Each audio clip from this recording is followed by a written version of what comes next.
अकेले थे? तो कहा ना, अकेला तो नहीं था, मैं पूरे मंत्रिमंडल, पूरे दल बल के साथ यहाँ बैठा था। मंत्री सहित यहाँ एक बार अकेला नहीं था, मंत्रियों के साथ था, पूरे समाज के साथ था। लक्ष्मण जी ने कहा अच्छा, तो कर क्या रहे थे श्रीमान जी आप? सुग्रीव ने कहा कि बैठे रहे हो तो जो कनक विचार कर रहे थे, सोच रहे थे। लक्ष्मण जी ने कहा वाह सुग्रीव जी वाह, एक बात कहूं, किष्किंधा की घाटी में तुमको डूब मर जाने के लिए क्या चुल्लू भर पानी नहीं मिला है?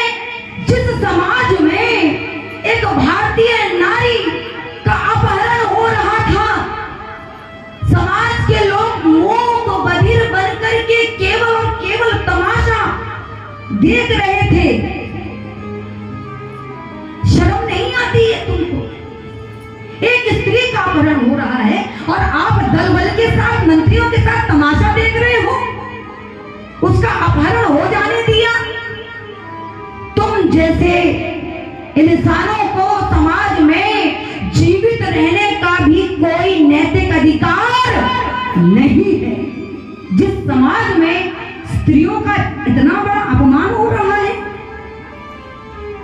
और मैंने तो सुना है कि आपकी इस सभा में ऊंची कूदने वाले भी हैं, अनंत बलवंत हनुमान जी महाराज। कहा क्यों हनुमान जी, आपके बारे में तो सुना है कि बाल समय रवि भक्ष लियो तब तीनहु लोक भयो अधियारो। आप तो बहुत ऊंची कूद लेते हैं, फिर आपने भी छलांग नहीं लगा पाई हमारी भाभी माँ को बचाने के लिए। क्या हो गया आपकी कूद को? हनुमान जी महाराज ने सर नीचे कर लिया, क्योंकि गलती तो है। लक्ष्मण जी ने कहा अच्छा हनुमान जी महाराज एक बात बताओ, लंकापति रावण जब हमारी भाभी माता का अपहरण कर रहा था, उस समय उसका जो विमान था वो सूरज के ऊपर था कि सूरज के नीचे था? हनुमान जी ने कहा सूरज के तो नीचे ही था, तो भी आप कूद पाए? हनुमान जी ने कहा ऐसी बात नहीं है, मैंने तो पूरी तेवर चढ़ा लिए थे, पूरी तैयारी में था और कूदने की बारी ही थी, लेकिन सुग्रीव जी ने देख लिया, मेरे तेवरों से पहचान लिया कि मैं छलांग लगाने की तैयारी कर रहा हूं, तो कह दिया हनुमान सावधान, कूदना मत। क्यों? क्योंकि हमारा एक शत्रु बाली के रूप में तो पहले ही है, और अब यदि रावण से भिड़े तो रावण भी हमारा शत्रु हो जाए, इसलिए कूदना मत। और जब प्रधानमंत्री जी ने मना कर दिया तो फिर मैं कैसे कूदता बताओ? इसलिए मुझे बैठना पड़ा।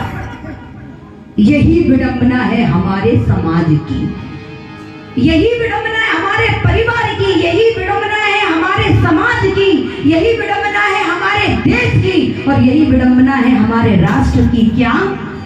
कि जो कर सकता है वो करता नहीं है, और जो नहीं कर सकता है वो करे बिना रहता नहीं है। ये विडंबना है। इसलिए बाबा तुलसीदास जी ने संभवतः इस पर्वत का नाम ऋषि मूक रखा, जहां पर सब मूक बने हुए।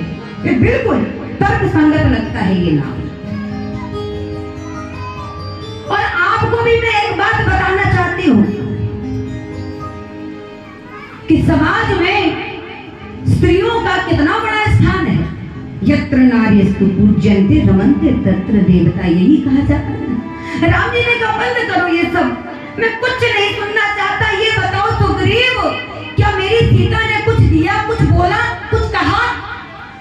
सुग्रीव ने कहा हाँ हाँ प्रभु, ये पट दिए। रामचरितमानस में पट की बात आई, लेकिन वाल्मीकि रामायण में भूषण की बात नहीं आई।